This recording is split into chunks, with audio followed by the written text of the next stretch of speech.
Joseph Mukungwila est né à Kissa. C'est dans le territoire de Kabalo, province du Katanga, en RDC.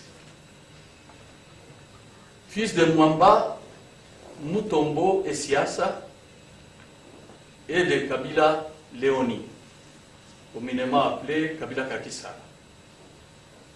Tous les deux, c'est-à-dire tous mes deux parents, sont natifs du même territoire. Et leurs parents aussi natifs du même territoire. Pour papa, mon père, Mwamba Mutombo Siassa, c'est le fils de Mbuyu Kabalo, communément appelé Kabalo Kakibenze, et de Kulu Wamuleka. Tandis que ma mère, à moi, c'est la fille de Kissa Kiakavula et de Kabila Kalumbe. Comme je le disais tout au début, tous natifs de ces territoires de Kabalo, donc dans la province du Katanga, en RDC.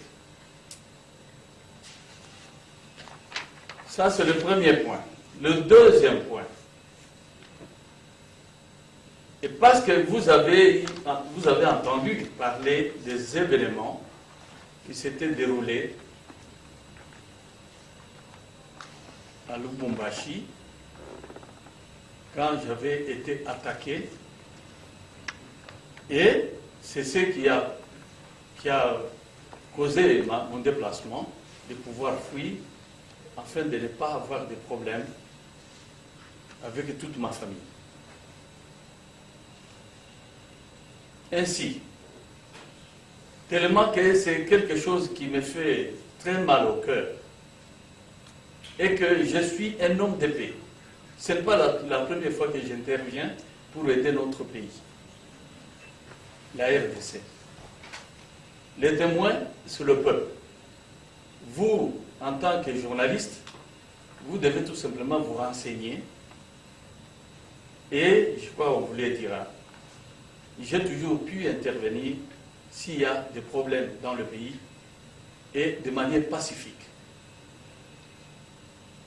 C'est la raison pour laquelle ce qui était arrivé au fait de ce poids,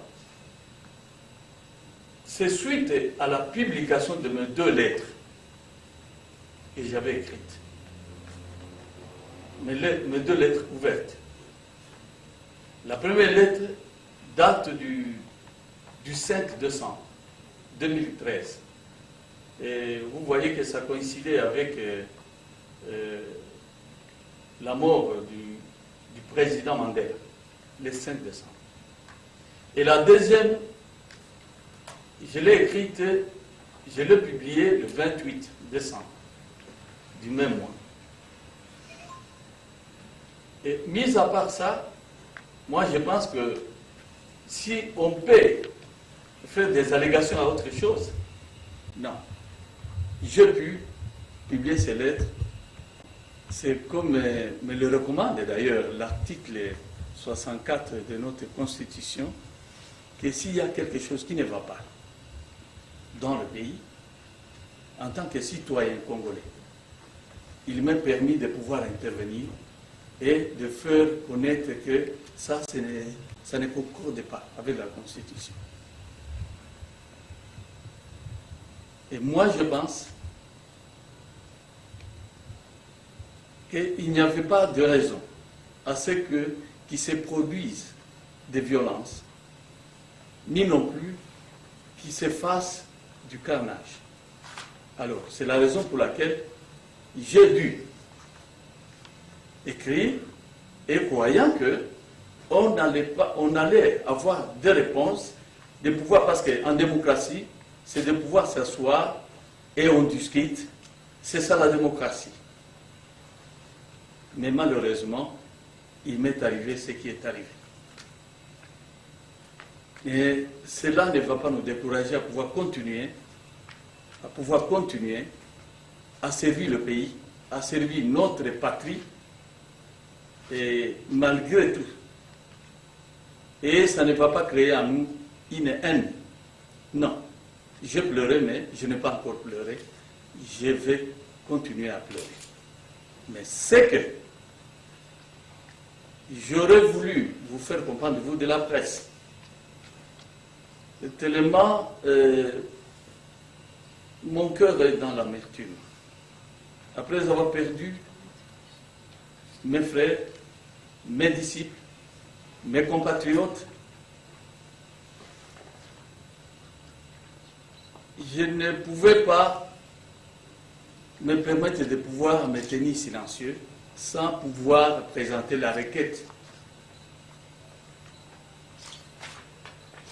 aux Nations Unies, à la MONUSCO et à tous ceux que nous reconnaissons comme être responsables de ceux qui veillent sur notre planète. Raison pour laquelle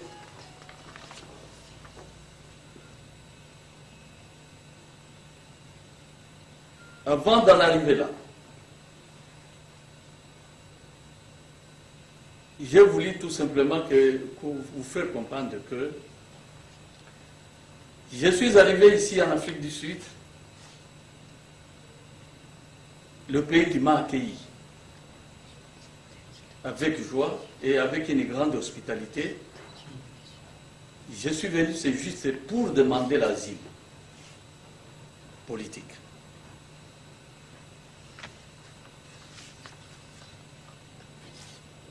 Et comme l'Afrique du Sud est comptée parmi les pays africains qui respectent le droit. Et cela s'est concrétisé lorsque je me suis présenté pour demander l'asile. Et j'espère bien que cela me sera accordé entièrement comme je l'ai souhaité. Comme je le disais tout à l'heure, que je n'allais pas terminer sans pouvoir dire quelque chose, m'adresser à la communauté internationale. À la communauté internationale, à commencer par les Nations Unies, la MONUSCO et la communauté internationale tout entière, je vais lire ce que je vais lire ici, disant ceci. J'aurais souhaité à ce qu'ils puissent se pencher sur cette affaire, et la MONUSCO, et les Nations Unies, et toute la communauté internationale, de pouvoir procéder à une enquête indépendante afin de faire la lumière sur ces événements et d'établir les responsabilités de tous les auteurs des crimes et de graves violations des droits humains perpétrés le 30 décembre 2013 et les jours qui ont suivi dans le cadre de cette affaire. Je demande à la communauté internationale de pouvoir dénoncer la traque dont font l'objet tous les disciples de Mukungubila et ses partisans. Et demander aussi au régime de Kinshasa de mettre fin, s'impliquer aussi activement pour que la RDC recouvre sa paix. Au gouvernement congolais, la libération de tous les disciples de Mukungubila, hommes, femmes et enfants, arrêtés arbitrairement et emprisonnés jusqu'à ce jour. Aux victimes du 30 décembre 2013, permettez, chère assistance, je présente mes condoléances les plus attristées à toutes les familles éplorées. Puisse l'Éternel, mon Dieu, vous accorder sa consolation dans cette tragédie et vous apporter son réconfort.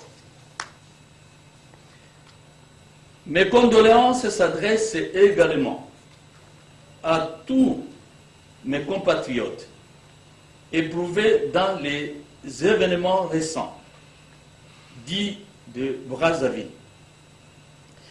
Je n'oublie pas non plus tous les Congolais qui ont péri ces derniers jours suite à des catastrophes autant surprenantes qu'inexpliquées. Bien sûr, ce sont les événements qu'ils ont connus chez nous, en dehors de ce dont je vous parlais tout à l'heure, et il y a eu beaucoup de morts. Donc, il y a eu des trains qui sont tombés, et il y a eu au moins de... Donc, c'est différents au moins événements qui se sont produits. Donc, aussi bien à l'intérieur de notre pays qu'à l'extérieur du pays. Enfin, au peuple congolais, dans son ensemble, et à tous mes disciples en particulier, j'adresse un message d'espoir. Sachez que quand il y a toujours souffrance ou malheur, c'est ce qui peut amener le bonheur. Le pays, à mon humble avis, est libéré suite à ces souffrances que nous avons connues. Le sang martyr de nos frères et nos sœurs n'aura pas coulé en vain, c'est-à-dire injustement. Et moi, votre compatriote,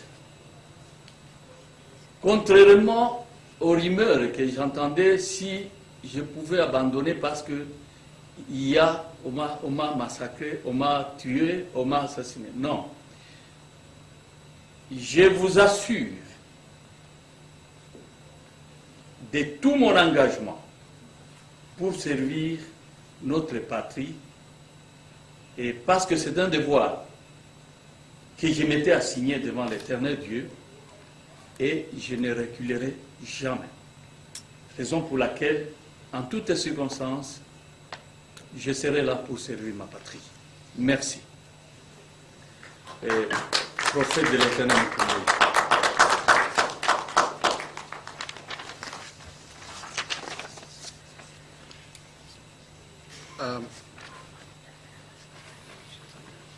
Okay, I'm going to speak without the mic. One question at a time. Okay, I see a hand up from Claudie. Please, what is your So question? I've got two questions, one in French to Mr. Makumbila. Combien de personnes sont... Vous avez mentionné des gens qui sont en détention en prison, vous avez demandé leur libération. C'est presque la même question parce qu'on a fait la traque, ce gouvernement de Kinshasa a fait la traque. Donc, après avoir tué ceux qui ont été tués, et voilà, on est allé, j'apprends tous les jours qu'on a entraîné même d'autres vivants. Alors, ce gouvernement a commencé à traquer tous ceux qui crient avec une Congolais. Donc, madame, moi je crois, mon cœur est déchiré. Mon cœur est déchiré et je l'avais répété les 30 à la presse internationale que je suis un homme de paix. Je serai tué et je ne me tiendrai même pas devant vous. Par la grâce de Dieu, Dieu m'a sauvé. Et ma famille n'est pas ici, et on a été dispersés. Et alors, arrivé ici, je n'ai pas su, même quand j'ai demandé l'asile, de pouvoir déterminer combien j'ai perdu, combien de personnes j'ai perdu. En tout cas, pour l'instant, Et même ceux qui m'entourent ne veulent pas remuer l'histoire dans la plaie parce qu'ils m'épargnent cela. Donc il m'est difficile de pouvoir déterminer. J'entendais ceux qui ont fait ce travail, cette sale maison, je les entendais donner les chiffres. Mais je crois là, je ne saurais pas. Je ne saurais pas déterminer. Je ne sais pas combien de miens ont péri. Alors, je ne demandais pas combien ont péri, mais combien sont en prison? Vous avez demandé leur libération. Et c'est presque la même question parce qu'on a fait la traque, ce gouvernement de Kinshasa a fait la traque. Donc, après avoir tué ceux qui ont été tués, et voir où on est allé, j'apprends au jour le jour qu'on a enterré même d'autres vivants. Alors, ce gouvernement a commencé à traquer tous ceux qui prient avec Mukungoï. Donc, combien je vais donner, je ne connais même pas les chiffres. Je crois que c'est à vous de la presse de pouvoir essayer avec certaines institutions internationales qui peuvent au moins se mettre au travail, comme je le disais tout à l'heure, que une enquête sérieuse et indépendante devrait être menée afin de statuer sur l'affaire. The next question is in English, is to understand, you mentioned the two legal processes that are parallelly going. Is it possible, legally speaking, that the asylum application go through before the next appearance in court for the fact that are related with DSC and the extradition requests? Is it clear enough in So, English? if I understand you, Is it possible for is you? it possible that the asylum goes back to court? Exactly. Well, it is possible, but I don't know if that is what will happen. The two processes fall under different departments. So the Department of Home Affairs deals with the refugee and asylum applications. The Department of Justice, under the stewardship of the Department of Public Prosecutions, are dealing with the criminal complaint or application for extradition. Do you have any reason to think that the two could be linked? Please identify yourself. Yes, I'm Eric Okula. I'm a journalist from Voice of Congo. I wanted to find out something. In the beginning, if I'm not mistaken, you said something about two legal processes going, one in here and one in here. Was it that? No. Or you were talking about the two legal processes, like the asylum seeking process and the criminal process. I don't know of any processes in the DRC, so I can't comment on that. I can only comment on asylum seeking processes, and I repeat, there are two. As the journalist before you has made clear, Are they like related on the results? What's going to happen? well, that's for the Department of Home Affairs or the other department to decide. If one result comes out before the other, they must decide what to do with that information. Is it with the Department of Home Affairs, the other one is the Department of Justice. Both processes are ongoing. The legal point of view, or what if like a criminal process is the result of the criminal process, the sentence comes out first before the asylum seeking process, is it gonna affect? Are they, even though the independence are they like related on the results? What's gonna happen? Well, that's for the Department of Home Affairs or the other department to decide. If one result comes out before the other, they must decide what to do with that information. Okay, that was concerning you, and I have the second question that I'll address to the Prophet. Alors,